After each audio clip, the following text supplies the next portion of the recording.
Hi, my name is Dr. Jenny Richmond, and I'm the Director of Undergraduate Programs in the School of Psychology at UNSW.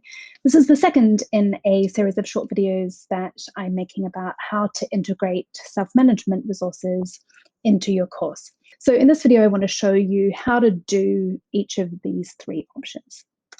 The first is really easy. You import the course and tell students about it, either by a Moodle announcement, an announcement in lectures where you show students how to find the resources, or maybe you have tutors do it in tutorials or demonstrators do it in labs.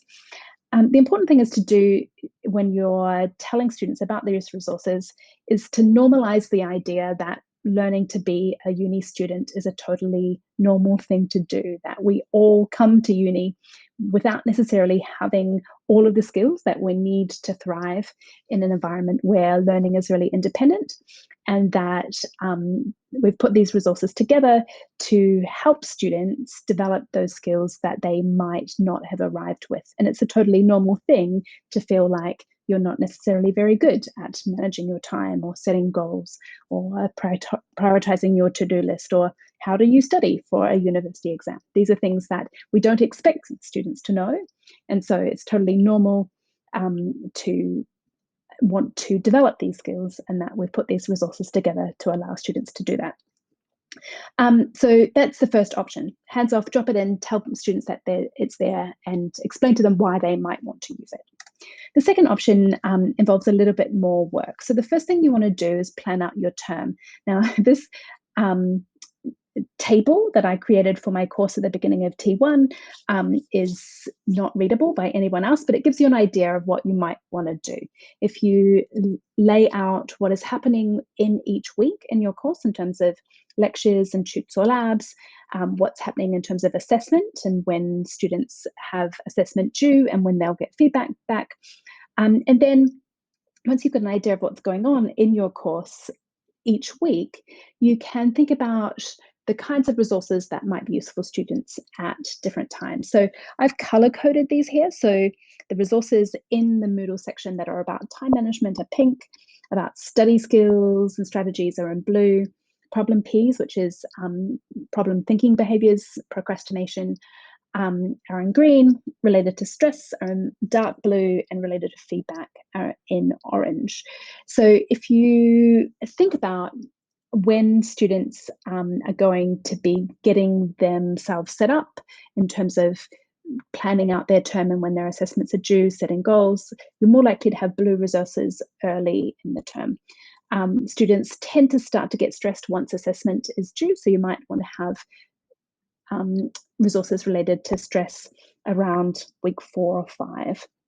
Study skills are relevant throughout, but you might want to load the study skills resources later in the term, time the resources related to receiving and acting on feedback the week that they'll get feedback on assessment. And so what you want to do is plan out what's happening in your term, explore the self-management resources to work out what's in there, and then pick resources that might be relevant at certain times for students, given what's going on in the course.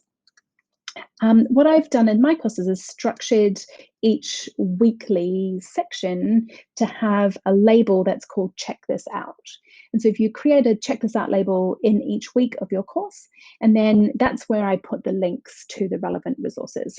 So the whole Moodle section lives down the bottom of my course, and students can peruse all of the resources at any time, but I put links to individual resources within the weeks.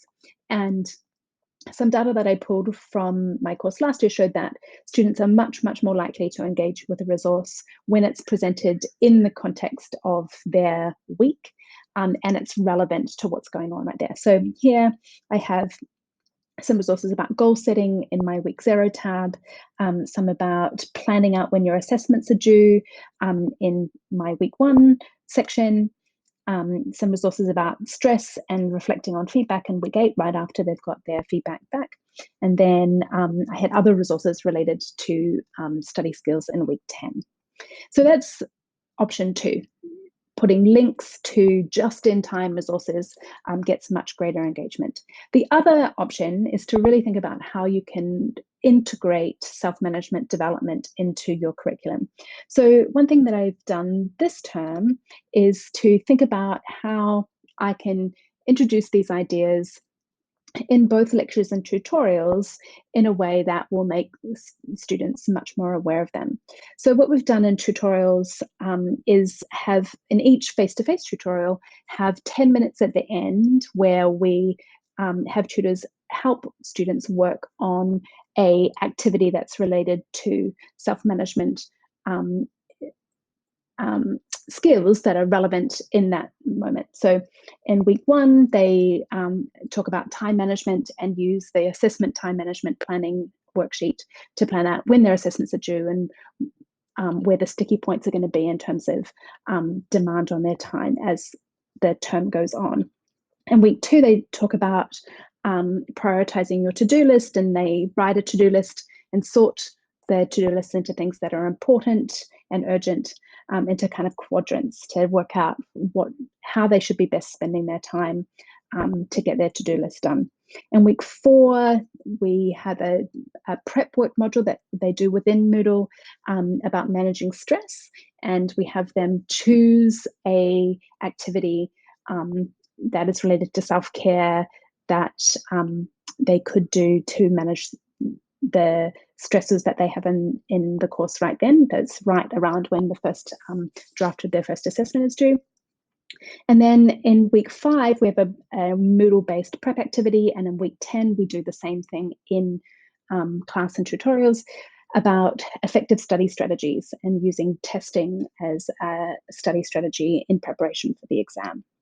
So that's tutorials and labs, integrating activities that really only take about 10 minutes that are relevant to what students are needing in the moment, but having them do it in a group with their peers and their tutors in a supported kind of way is one option. The other thing that I've started doing for my section of our big intro first year course is spending 5 minutes at the beginning of each of my lectures giving students Jenny's tips for academic success. These are our first year students. My section of the course is 6 lectures that are in weeks 2 and 3. This is their first introduction to what university is like, and it's an opportunity to set them off on a good footing. So for the first year courses, I've chosen some tips for academic success that relate to self-management skills, but also social support, making friends, coming to lectures, asking questions, practicing self-care. And so I talk about the literature about each of these 6 things for a few minutes at the beginning of each lecture, and then point students to resources in the Moodle section that are relevant to each one. So it is possible to integrate these kinds of self-management ideas into lecture content in a way that lets students know that you care about how they're doing, and they can share your wisdom about how to be a good uni student. So what do students say? I asked students in my big second year course what they thought of the self-management resources that we've integrated in all 3 ways in that course. So the big section lives down the bottom of the course. There are links in each week, and we've integrated these activities and tutorials. And of course, not unexpected, not everyone finds it useful or relevant. So some students said that spending time on this stuff is not relevant to them, and they thought that the fact that it was content and tutorials was annoying, and because they weren't compulsory, they weren't interested. That's okay.